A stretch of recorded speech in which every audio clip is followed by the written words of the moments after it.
Hey everyone, welcome to my channel. Today we're going to look at thrown rings, also known as floating rings. If you'd like to see more tips and techniques as well as some tag-alongs, please hit the subscribe button down below. If you enjoy the video, please give it a thumbs up. A thrown ring is a ring that comes off the body of a chain. They can also come off another ring, but it's more common to see them coming off a chain. In a schematic pattern, it will look like this, or maybe something like this, depending on how many rings we have. We're going to start by making our chain. You will need to work with 2 shuttles to be able to make a thrown ring. I tat front side, back side, so I'm starting with the first half of my stitch followed by the second half.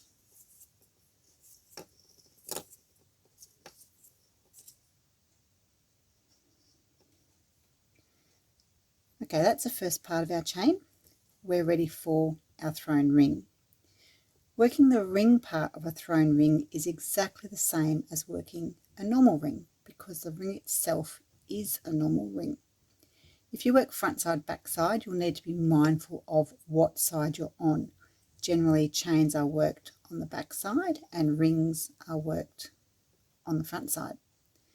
We just finished making our chain. We're still on the back side of our work. We don't reverse our work to make the thrown ring, which means that if you do tat front side, back side, the stitches for your thrown ring will also need to be worked in reverse order. Shuttle 1, my orange core thread, is put down for now. Shuttle 2, my yellow working thread, is taken from the chain setup and used to trap my hand for a ring. Your first half stitch needs to come right in and butt up against the last stitch of your chain, while also sitting on top of your core thread. Secure it with the other half of your double stitch. Now, even though we have completed our first stitch, I like to continue to hold this section in the pinch as I work. It's very easy for our thrown ring to pull away from the chain as we're working, and this will leave us with a gap between the ring and the chain. If you do need to open up your ring, be sure to hold this firmly as you pull on that thread. You don't want to stress that point at all.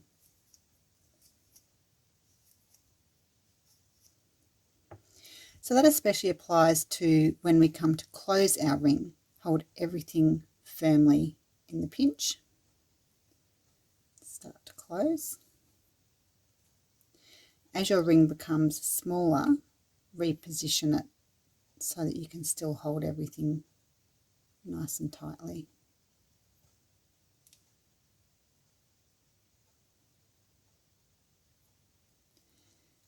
Still using shuttle 2. Set your hand back up for the second part of the chain.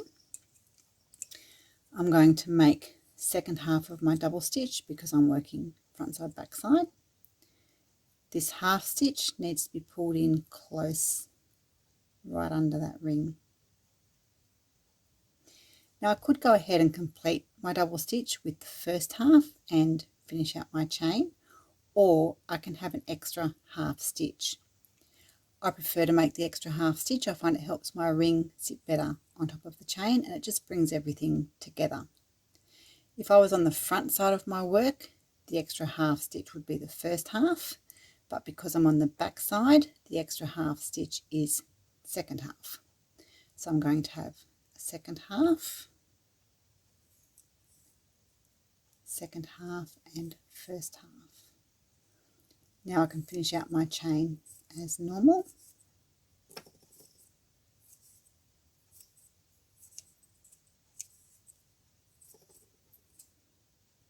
Snug it up.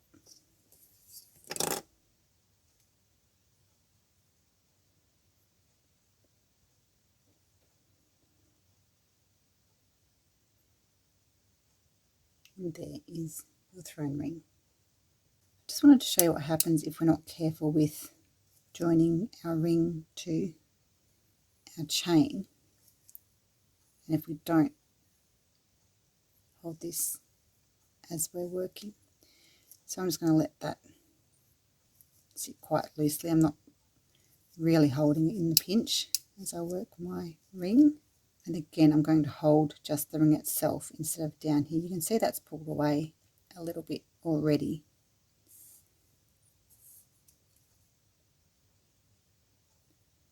Close my ring.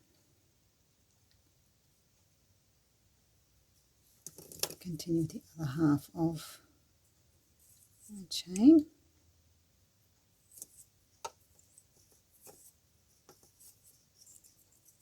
Snug your chain.